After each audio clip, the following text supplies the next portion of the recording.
welcome everybody. We've got a world exclusive tonight with Dr. Larch Maxey from 10 Feet Under, and also Dr. Doug Parr, who is from Greenpeace. In the last 14 years has been the director, scientific advisor and director of Greenpeace. So we're going to start straight with Larch, 10 Feet Under. If you want to just give us, just tell us what's been going on recently. Be great to hear from you. Sure. So we're down in the tunnel, the down shaft. There you go. That's what's up above me. This is the tunnel.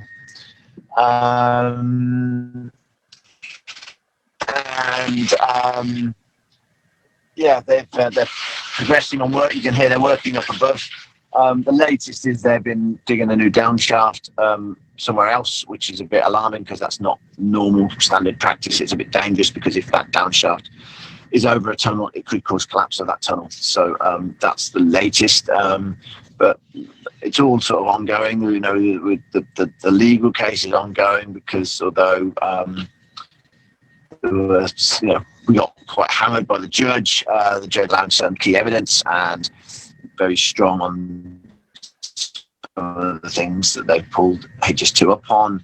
So it's all an ongoing conversation. And key thing is we're down here 18 days in, really strong, really getting stronger every day in terms of our commitment. And the media attention and the public support that we're getting is really brilliant. It's taking the whole climate and ecological emergency awareness to a new level, and particularly HS2's role in that. And so that's what we need to build on to change the Overton window, to really shift the conversation around this emergency so that we start to treat it, impact driver above, so we start to treat it like an emergency. You know, we've seen what emergency response looks like with COVID. This is all balanced. People looking at this subject will say the climate and ecological emergency, you know, is a worse emergency even than the COVID pandemic, and so needs even more focus and attention than we've seen that receive. So what we're doing here is trying to bring that about, speed up that process humanity's ever faced. Let's all pull together and deal with it. And HS2 is accelerating that. Let's cancel HS2 and as part of that process. Amazing. And can I just ask, how's the spirit? How are your co-tunnelers, and you know, what's the general mood down below ground? It's unbelievably strong, loving and connected. You know, like we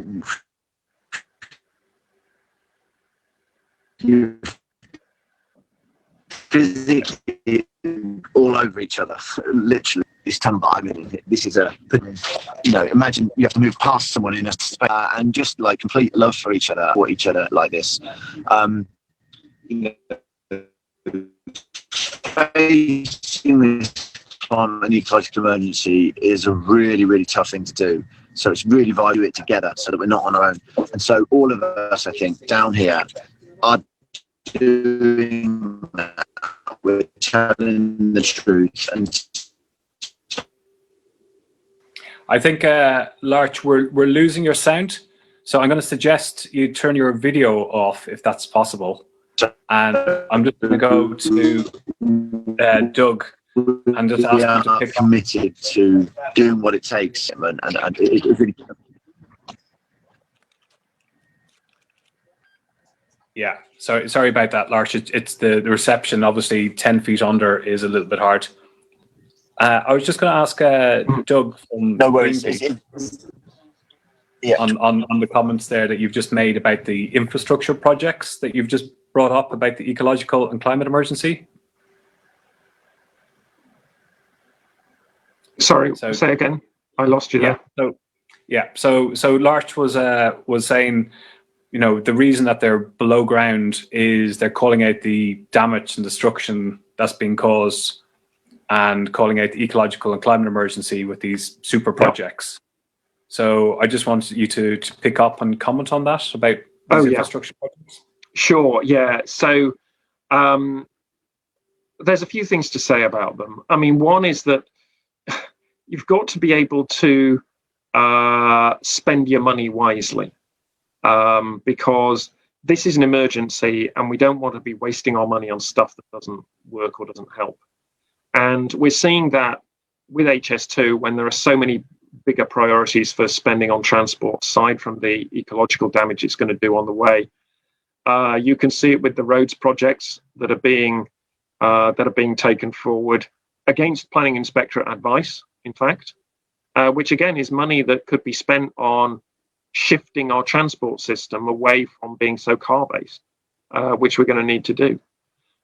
You can see it with the recent decision yesterday to expand Leeds Bradford Airport. This is precisely the opposite of the kind of thing that we need to be doing when there's so many people in the UK still struggling with broadband. So, just in our own neck of the woods, if you like, when we're trying to say, as our government is saying, and the population is saying, and is completely on side with the idea that there is a climate emergency, the things that we're doing and choosing to build aren't the things that are going to support us in getting to zero emissions, which is where we need to be. So, our infrastructure priorities remain rooted, seemingly, in 20th century thinking. So this idea of like big infrastructure projects, and I think you contrast something like HS2 with what other green groups have called everyday transport. So it's the pensioners without cars wanting to get to the local town, and they can't get to the local town. And the bus services in this country have declined markedly. And it's making people car dependent when we have alternatives. Yes, the railway system needs investment, it needs electrification, it needs new lines in places. But there's also what I would call, as I say, that everyday transport, which is to help people in their everyday lives not get to Birmingham 20 minutes quicker if you're living in London. And that, it seems to me, is a way higher priority than the 3-digit billions that are going to be spent on delivering HS2. Absolutely. And I'm just going to throw a question to Larch, if you can still hear us, because part of this is you're calling out about getting citizens' assemblies, which are also part of the CEE bill. Yeah. Do you want to just comment on what you're trying to highlight? So I think key is that HS2 is a symptom of a system that's failed us. We've known for 50 years the science. We've known in the last 20 years, when we've known absolutely unequivocally the science, 60% of all emissions have been emitted. We're accelerating towards this emergency in full knowledge. And so the system that's allowed us to do that is the same system that's created HS2. And so HS2 is a great symbol of what's wrong with our democracy, what's wrong with our economic and media systems. And so we have the opportunity here to use HS2 to highlight those problems and to use it to turn them around. And the solution, I see, the best one on the table at the moment, is a citizens' assembly, to reboot democracy so that it's direct and deliberative democracy, rather than this emaciated form of corrupt democracy that we've got at the moment. And the climate and ecological emergency bill is a bill that's before Parliament, that we've got nearly 100 MPs supporting already, that's there ready to go, and world experts in inputting it to kind of shape. Let's get that part and move on and improve it and do better stuff as we go. But right now, that's on the cards, and let's get that. And the Citizens' Assembly, for people that don't know, is a body like a jury that's selective so that it can represent demographics across the country, so for age, gender, ethnicity. I think your sound is slightly breaking up, Larch. So what I'm going to do is I'm just going to throw it over to Doug, and I'm just going to ask him about his views on the climate and ecological emergency bill. Yeah, the CE bill's got a lot of good stuff. So educational background, etc., etc. And then so this mix of ordinary people that represent the country best as you can. Yeah, so I think we just have to be a little bit patient. There's a little bit of delay. They get all the information over a series of weekends, and then they make the decisions based on that information. And they make the decisions then that represent and support everyone, rather than an elite that make decisions based. Okay.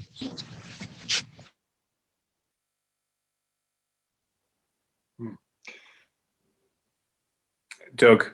Right. Okay. So let me just say about the CE bill. So I hope people picked up from Larch there that one of the key features of the CE bill is the citizens' assemblies, and I was engaged with the citizens' assembly that took place last year.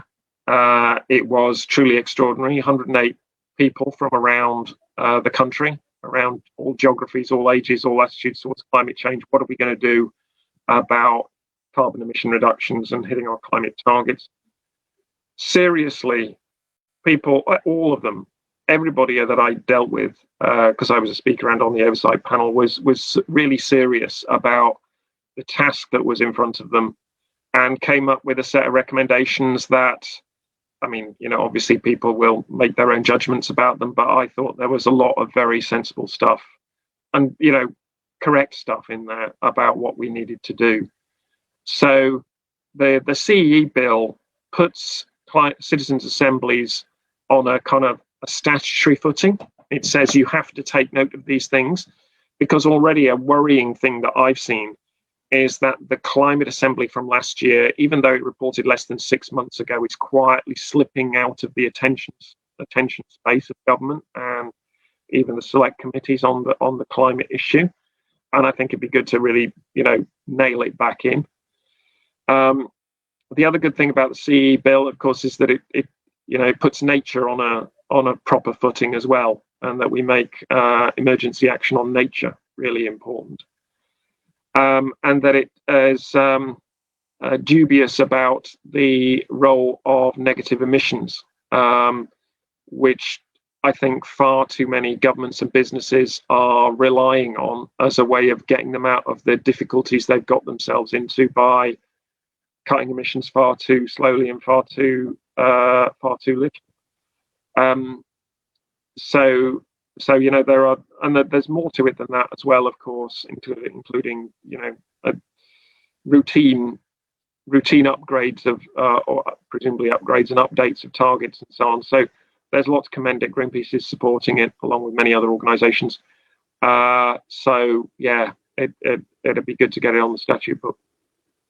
Okay, and the very important point you mentioned there is that we've had citizens' assemblies, but they're non-binding and they're not legal, so their recommendations are actually not getting implemented.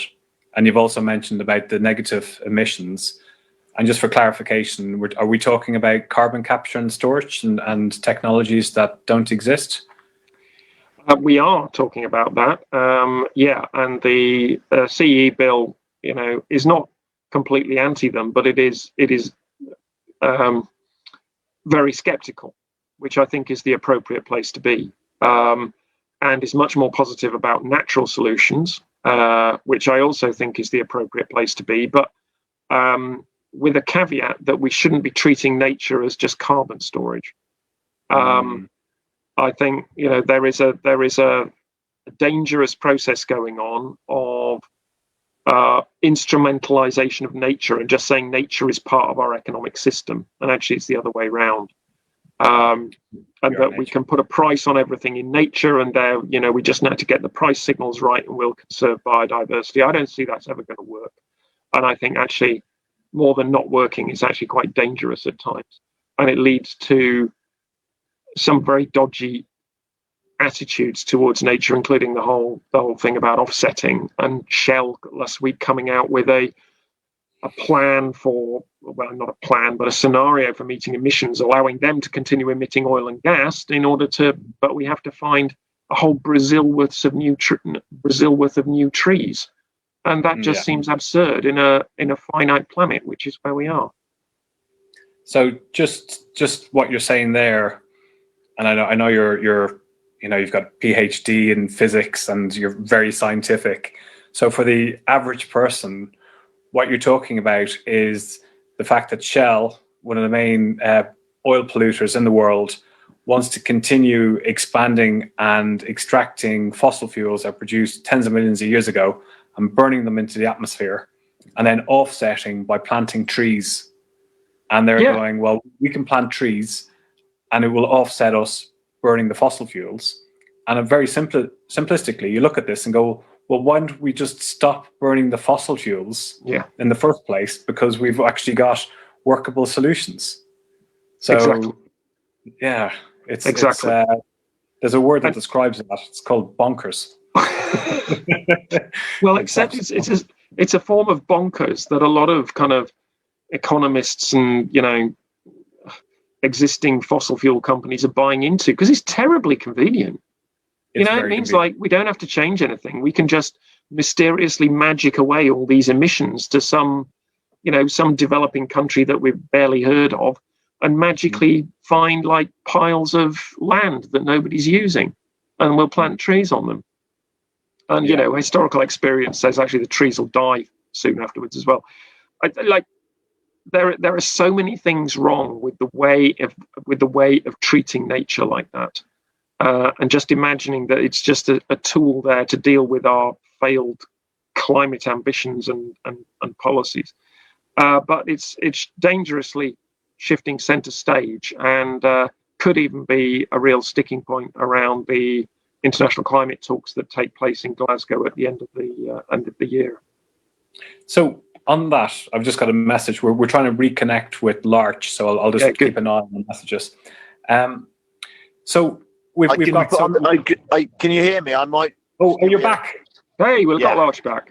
Hey, we're talking about trees, Larch. You're a subject that's very close to your heart and to your name. Indeed.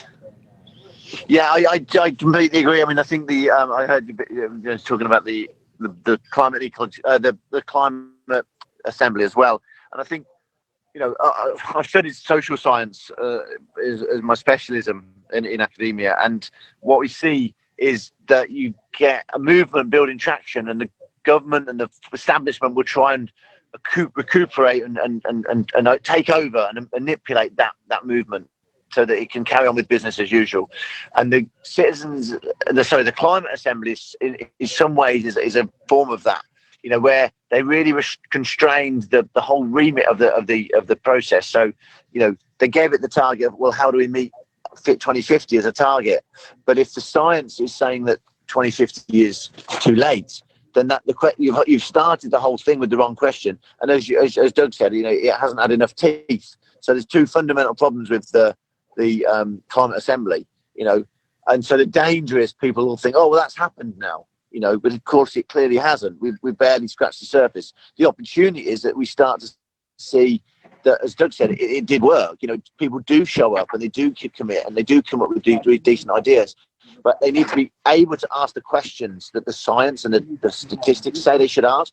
So they should have asked what date we go for zero carbon and how we get there, rather than it being constrained by politicians with their vested interests.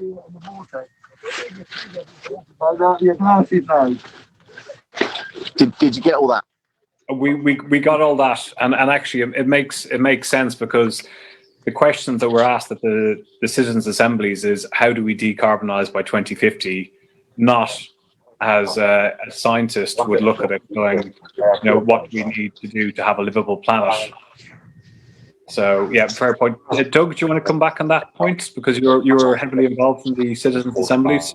Yeah, well, the remit was set by Parliament, so that was kind of how it is, and I understand why they did it, because they said I think there was a legitimate concern that, of course, you know, I mean, if you look at the Climate Assembly as it was assembled, did have, you know, it had climate skeptics in it, right? Because there is climate skepticism in the UK, and I guess they were worried about that arguing about the date would end up with actually the Assembly coming to no real conclusion at all. Whereas if you tell them this is what the legal target is, I don't care what your view on climate change is, you can be in the room, but this is the legal target. Then they have to come up with something to say how we're going to get there. And we were talking before, Fergal, about my concerns around that at the moment we've got so many inconsistent signals around what the UK is up to. We've got maximising economic recovery in the North Sea. We're allowing a coal mine to go ahead. We've got airport expansion, road expansion, HS2. You know, there's a lot of things that are going in the wrong direction, not in the right direction. And if you keep doing things in the wrong direction, it doesn't matter what the date is, because you're not going to hit 2040, you're not going to hit 2050, you're not even going to hit 2060. If you keep doing the wrong things and, you know, failing to maintain support for energy efficiency, they've not sorted out how we're going to deliver on offshore wind in the North Sea, which is going to be the backbone of the energy system. So if you've got all these things that aren't going right, like I say, I mean, are we going to hit this target by 2100? I don't know. It doesn't feel like it. Feels like we're putting in place stuff that's going to keep emitting for a long time. So so there is something to be said for getting people to focus on kind of, okay, how do we do this, and to get something coming out of it really that's deliverable. So I'm certainly not signing off on the 2050 date, because it needs to be a lot earlier. But yeah.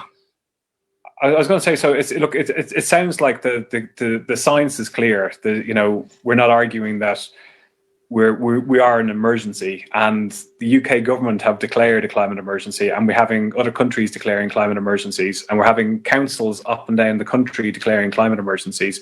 So it's great that everyone's declaring, and what we're talking about is the physicalities of actually what that means and how you go about achieving these targets, regardless of,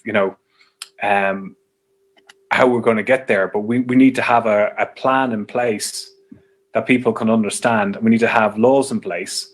And we're talking about here about the climate and ecological emergency bill that's been presented, and it will go through several readings, and people will add to it and chop and change it, I suppose one of the questions I've got, because you were involved in the 2008 the actual bill that came in. The difference is people are saying, why do we need to have another bill? Why do we need to have something? Because we've already got the climate bill. So what's the difference? What's the main fundamental differences? And also, I'll ask you and I'll ask Larch, do we need a bill? Is this not just wasting time when we should be just getting on with it? Well, I don't think it's definitely not an alternative to getting on with it. Because I think the value of a bill is that it acts as a way of focusing parliamentary time back onto the things that actually need to happen. So don't underestimate the importance of that in a political media kind of environment where it's too easy to sideline this stuff and say, okay, yeah, we had a bit of legislation or a strategy last year, let's not worry about it. Delivering on climate change needs active engagement on an ongoing basis, and the CE bill can do that, and that's still worthwhile. The things that seem to me to be valuable about it are the sort of things that I talked about earlier. You institutionalize citizens' assemblies, and that's got to be a good thing. You take nature much more seriously. You stop saying that that negative emissions are going to come to our rescue. You have to regularly upview what the target needs to be if we need to tighten it. And that process of updating the target means that hopefully you have another conversation about it and focus back down, well, what do we need to do now? Rather than saying we've dealt with it, 2 years ago when we instituted the 2050 target. It's that kind of constant process of engagement and action, as well as the specifics that I think are valuable about it. Wow. I'm going to just see if Larch can bring Larch back in on this. If he can hear us from 10 feet under. Yeah, I can hear you. Yeah. Great. So so if you just pick up on the Sure. CE bill. Yeah. I mean, clearly, the Climate Change Act, I was so delighted when that got passed. It was a major bit of work to get it passed against the odds with a massive mobilisation of people across the country. And it's a good model for, how to lobby and how to bring about an act.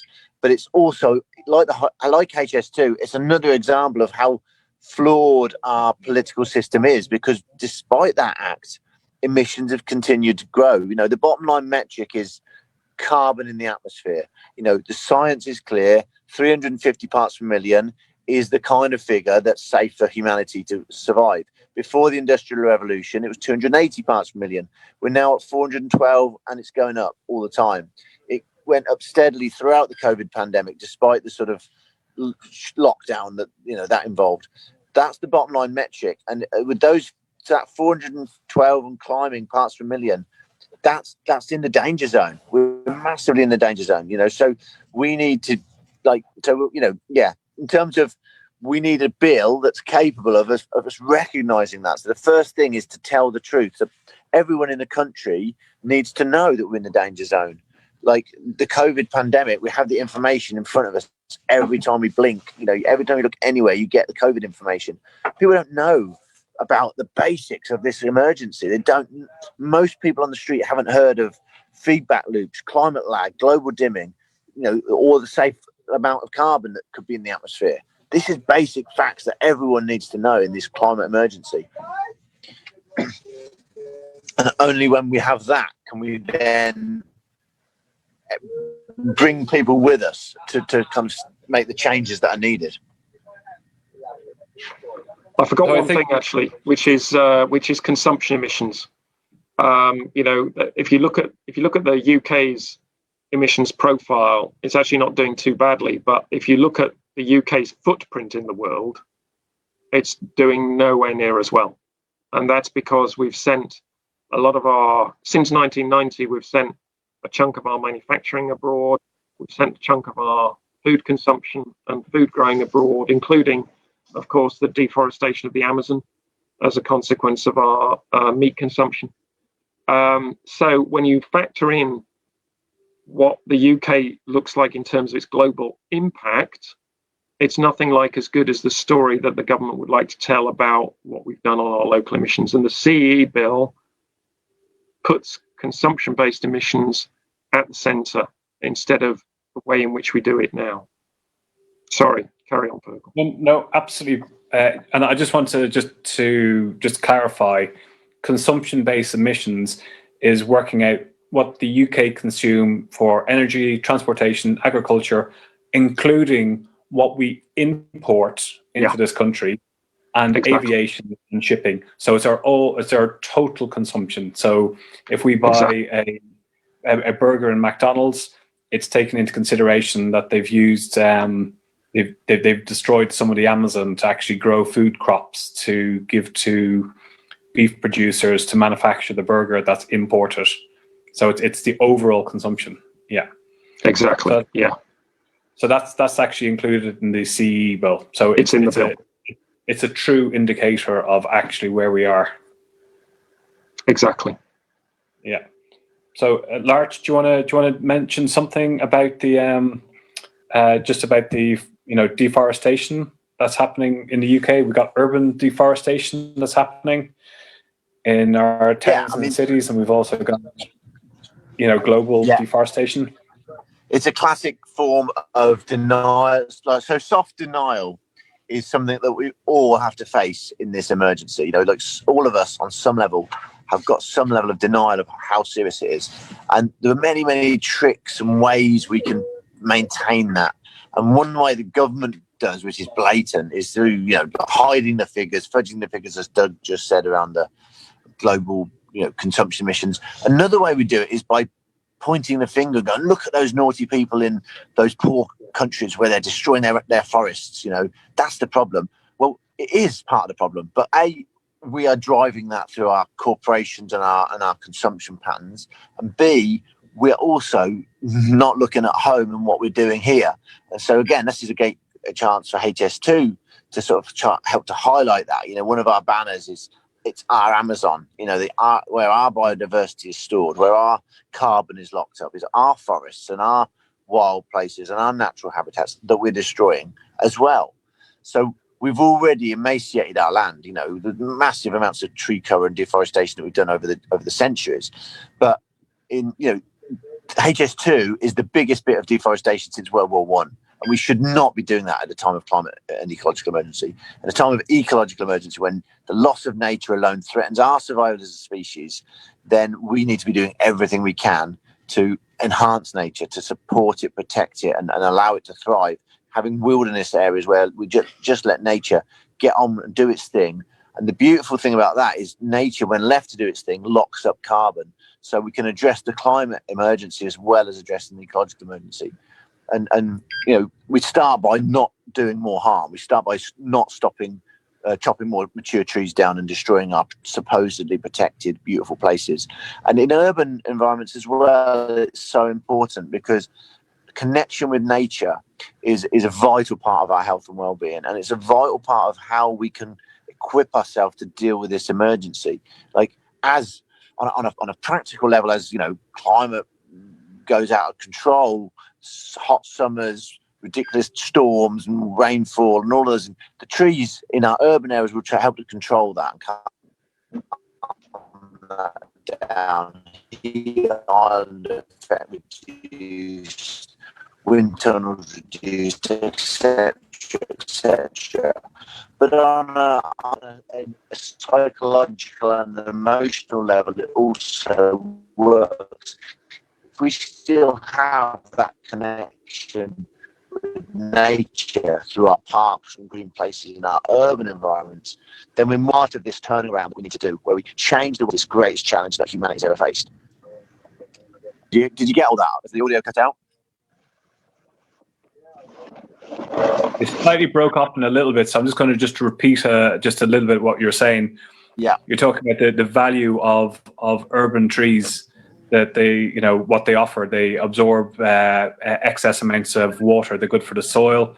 They form tree canopies that keep cities cool when we're going to be having more weather extremes of, you know, more heat waves. We had a heat wave in 2020 in, you know, London. It was like 21 degrees at night for like six consecutive days.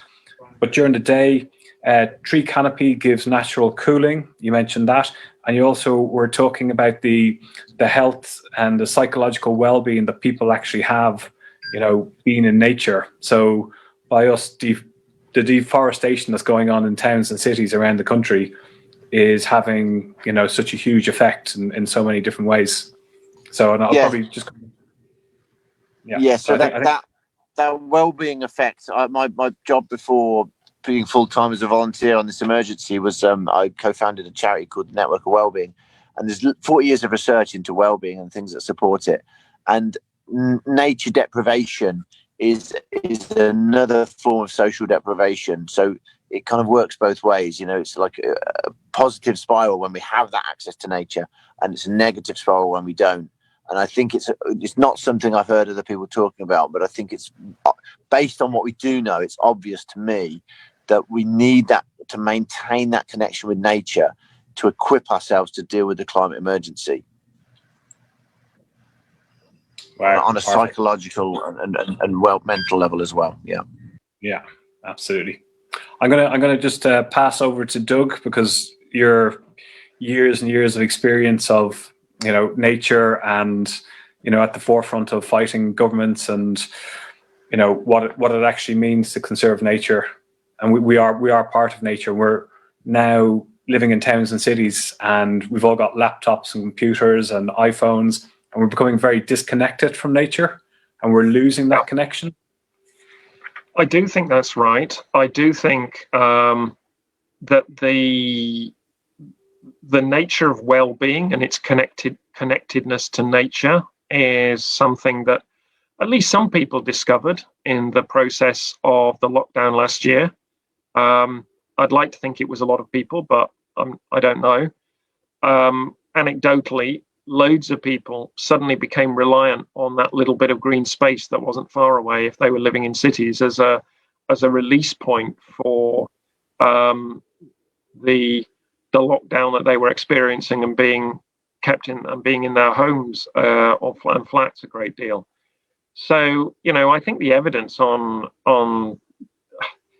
mental health and well-being associated with green space is now pretty unimpeachable. There's even talk of green prescriptions where a doctor will prescribe you a walk in the countryside as a way of improving your well-being if you're presenting with mental health issues, and that you can say, well, you could have gone for a walk in the countryside anyway, but actually, a medic telling you that that's the thing that you need to do transforms both your relationship with the need to do it, and also kind of embeds the importance of nature in medical practice. And I think there are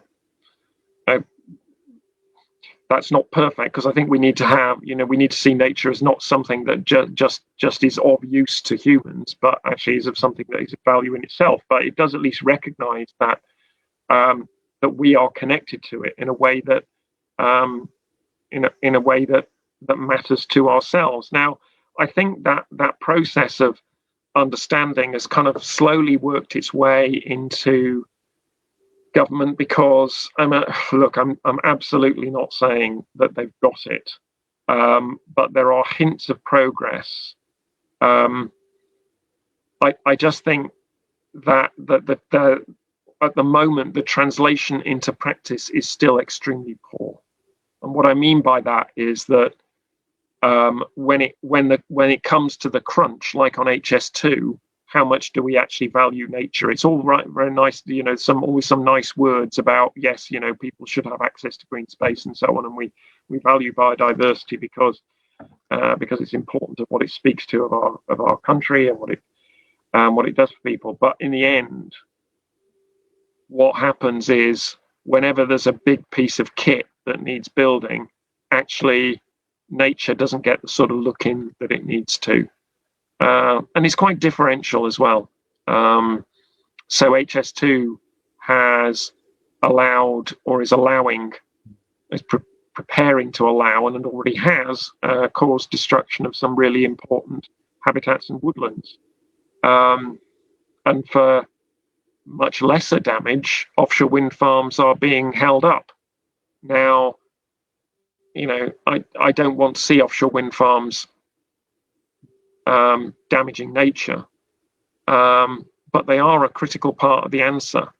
And the sort of standards against which HS2 is being held in terms of its destruction of nature is just a world away from the standards against which some of the key tools in fighting the climate emergency are being held.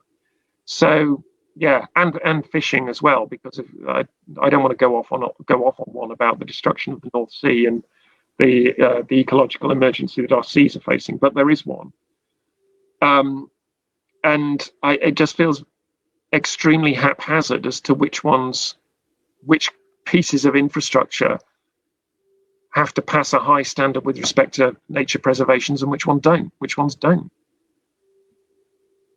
I think Larch, did you hear all that? Do you want to your experience of living, I think months up in trees, being surrounded as close as you can get to nature?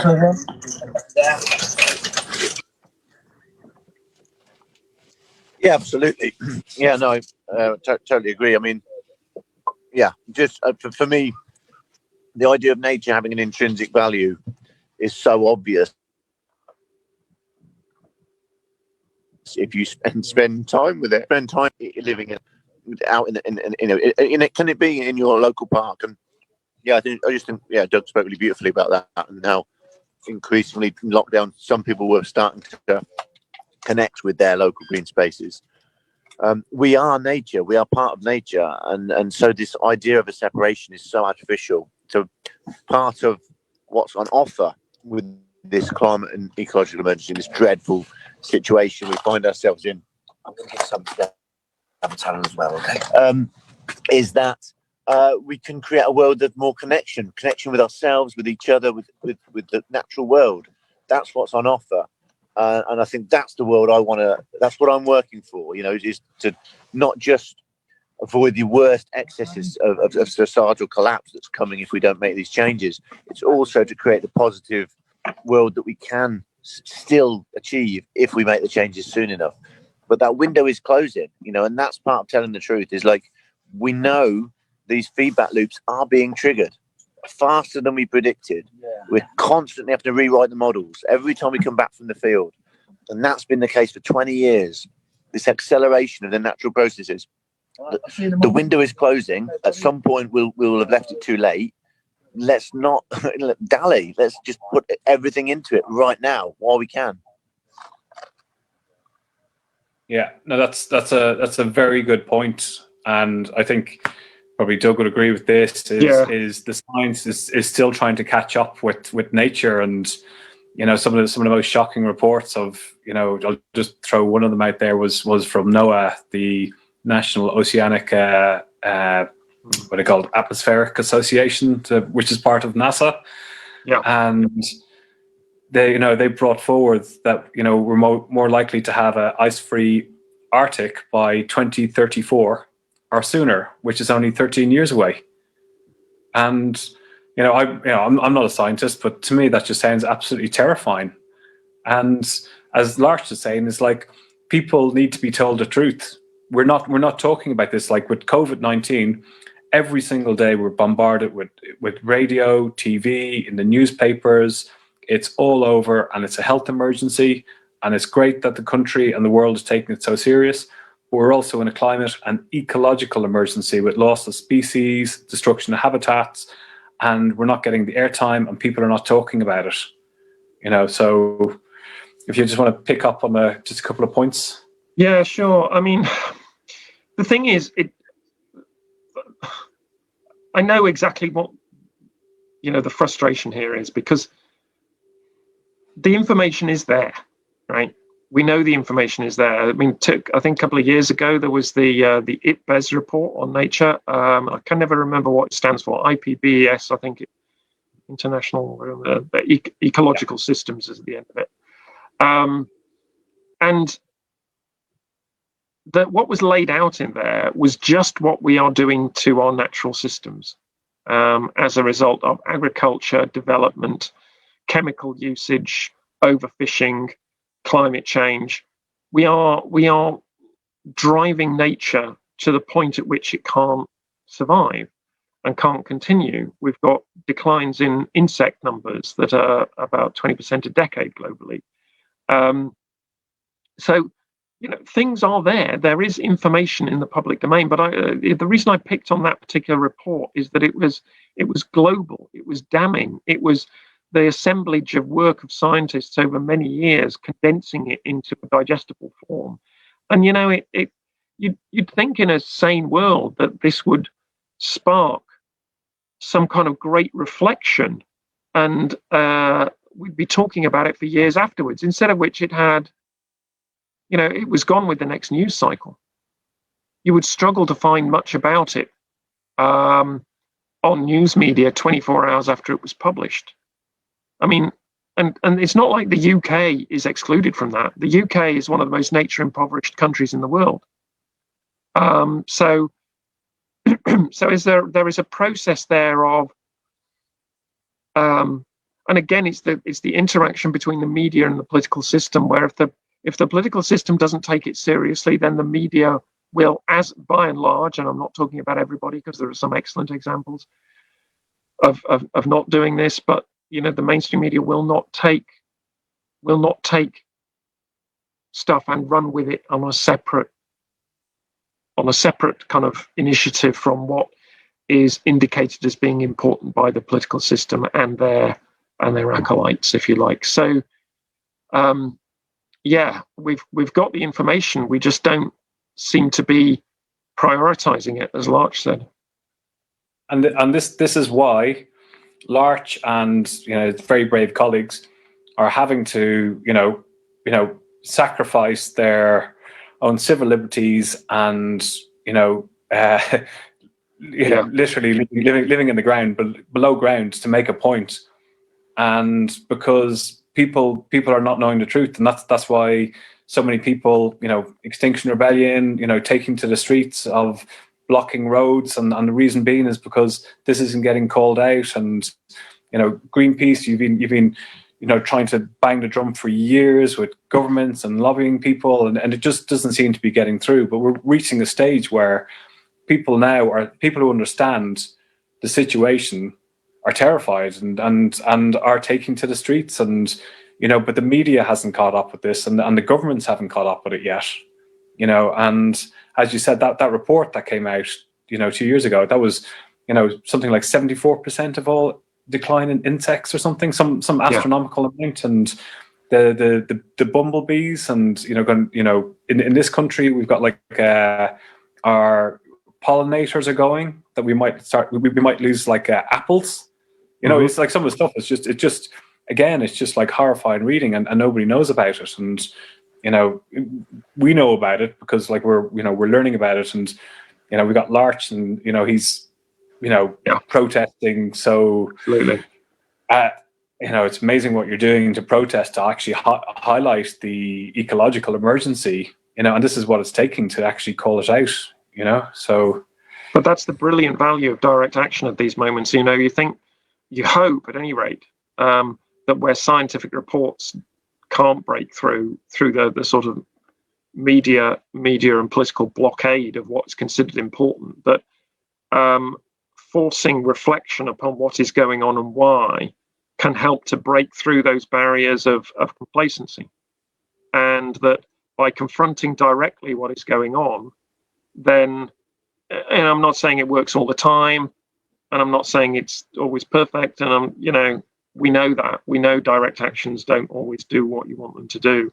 But nonetheless, they can make the powerful system as a whole be forced to confront what it's doing, and have to at least think about what it's doing and why. And obviously these are so much stronger when it's got public support and so on. So you have to get a few things in place to make it work really well. But it's a vital part of trying to force a societal reckoning with things that are wrong and immoral. Absolutely. Larch, are you still with us? I can just see you're kind of some things just flicking on my screen here. Yeah, no. Yeah. Yeah.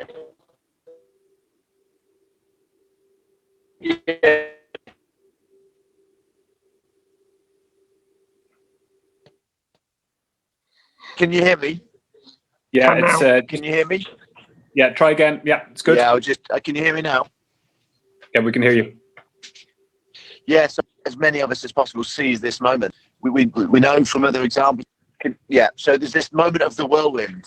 Yeah, which led to the colour revolutions. This moment of the whirlwind, civil rights movement in America. This moment of the whirlwind, we need to seize it now. So we need as many people as possible, everyone watching this, and get, do whatever you can, to start bringing this even more, to accelerate the awareness, to accelerate the pressure for change. Contact, write letters to the papers. They don't know that they're covering it anyway. Keep them going. Write to your MP, but don't just write to your MP once. Just try and speak to them every week until they change. Get all of your friends doing the same. We need civil organisations to get on board and support the bill. Any organisations you're involved with, use them as a vehicle to bring about change. Just like every single one of us doing what we can, telling the truth and acting on it as if it's real. This is like the most important thing we can do right now. It's the most painful thing in the world to tell the truth that we all have. But that's the work before us in this challenging time. And by working together, it's really rewarding.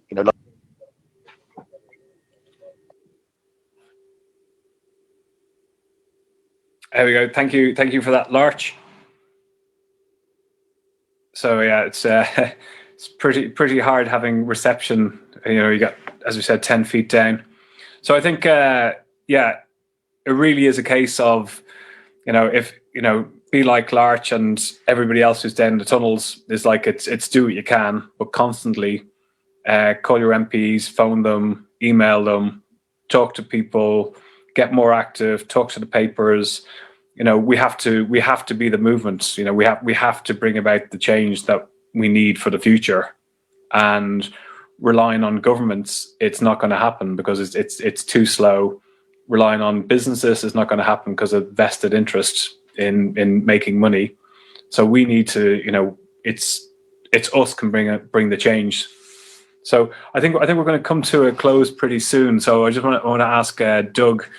It was good talking to you beforehand, and I think it would be good if we could pick up maybe some points in the future talking about energy transition and actually what it means sometime in the future. Sure. But do you want to just to give an idea to people watching of like picking up from what Larch is saying of what they can actually be doing and what they should be doing?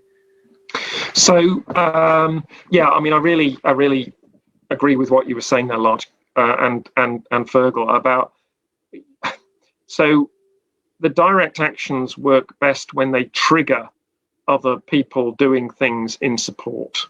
I mean, otherwise it's whether it's our activists on an oil rig or whatever, or it just doesn't. If it's just them, it doesn't work. It's got to be about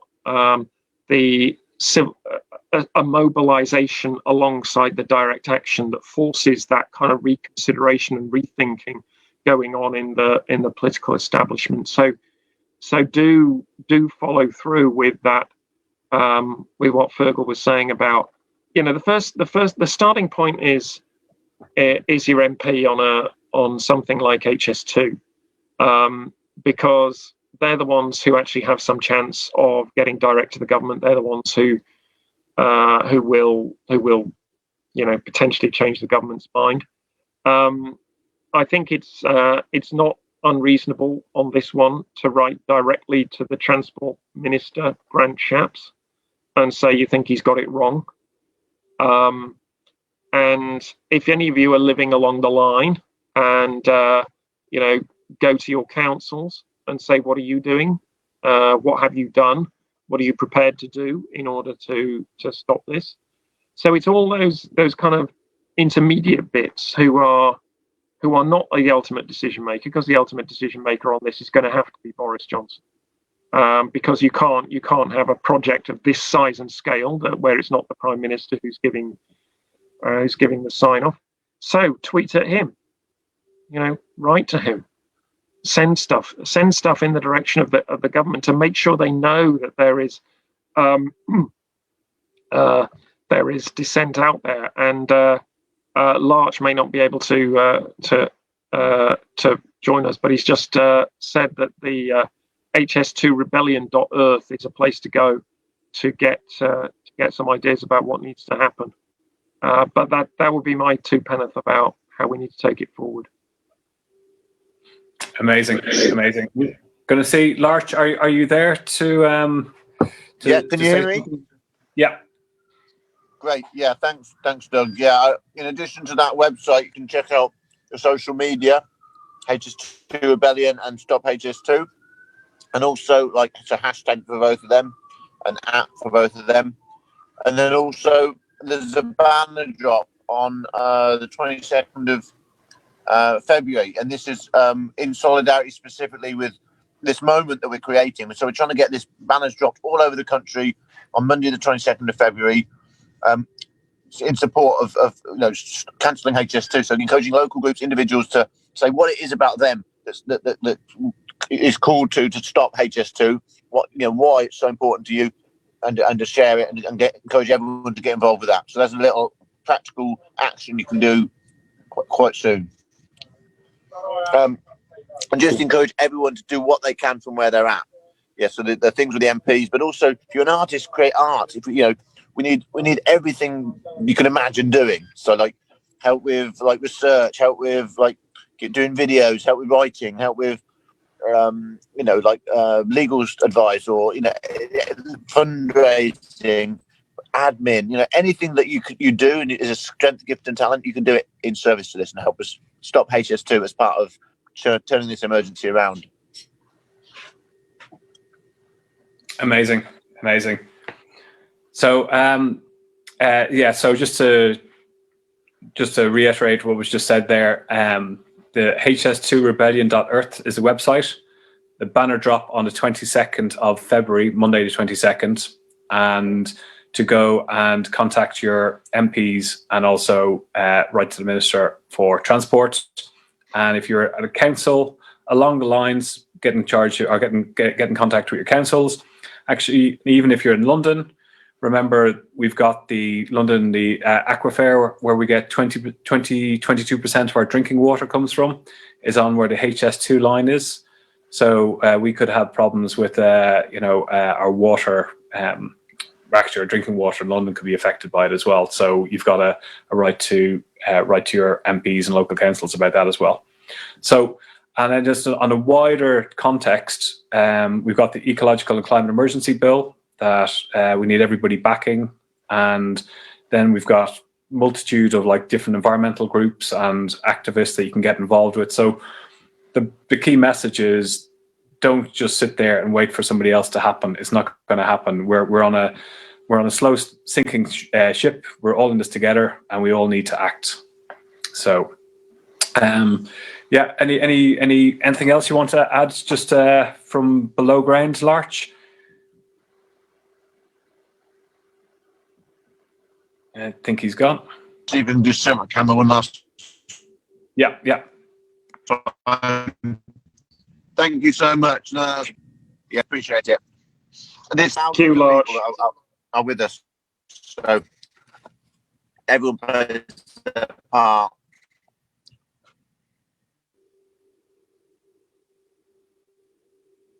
Okay, we've Okay, Larch, to you and your fellow Burrs, stay safe. Look after yourself. We need you, and we need you and the team. Doug, it's been a pleasure talking to you again. Pleasure. Hopefully we'll get to talk again in the future. There's so many more topics I think that people need to know about. It'd be good. And to everybody watching, thanks for watching, and to Director Vlad for putting this together, and Zoe. See you guys. Okay, take care.